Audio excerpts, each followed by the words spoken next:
السلام عليكم ورحمة الله تعالى وبركاته دمان أصحابتي ku xiran janaalkayga meel walbo aad dunida ka joogtaan waxaan idin leeyahay isku soo noqod wanaagsan halka aad nagala socotaan waa janaalka siwacan sirta samaha fadlan hadaad ku cusub tahay janaalka subscribe noo dheh gambalelkana furo laagtana noo taabo commentiga noo wara fikirkaaga waxay inoo tahay dhiirigelin okay waxa inoo bilaabanayo casharadeeni taxanaha waxaan idin leeyahay mar labaad soo dhawaada saaxiibayaal waxa inoo bilaabanayo casharadii aan ku qaadan jirnay luqadda Turkish kaasi oo aan ku marayna casharkii shanaad oo aan ku dul istaagayno ama aan ku qaadan doono kaas oo aan ku falaqaynayno wada hadal ganacsi iyo qaybihii noo socday ee xisaabaadka qaybtii labaad ayaan ku qaadan doonaa insha Allah haatanna waxa inoo bilaabanayo casharkeeni Merhaba, hoş geldin arkadaş. Merhaba, hoş geldin arkadaş. Hello, soo sahib. Merhaba macnaheedu waa hello amba salaam. Hoş geldin macnaheedu waa soo dhawow. Arkadaş macnaheedu waa saaxiib.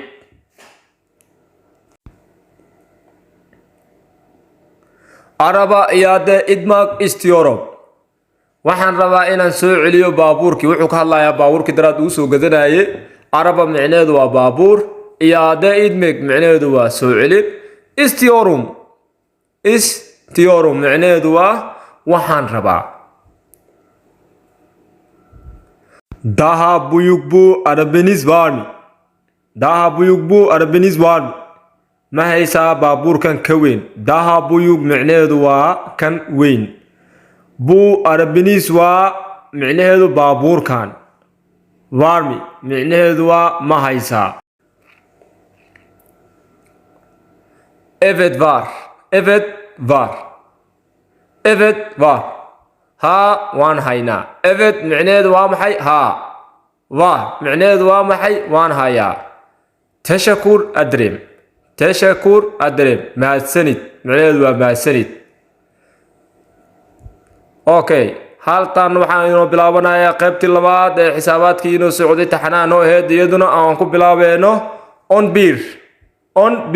waa 11 on 2 waa 12 on uch waa 13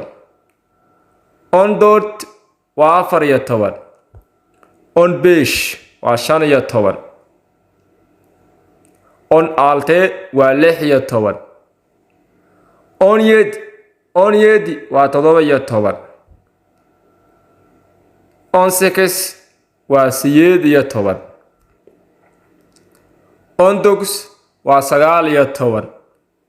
yirmi waa 20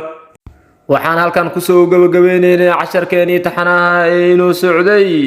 oo aan ku qaadanay luqadda Turkiga iyo qaybihii xisaabaadka dhammaan asxaabtayda ku xiran janaalkayga iyo kuwa inoo cusubba waxaan idin leeyahay inta cashirkan cashir la mid aan kala kulmayno sida iyo nabadgelyo waxaa dhiirigelin inoo ah haddii aad nagu cusub tahay subscribe inaad noo taabato ku xirnow si wacan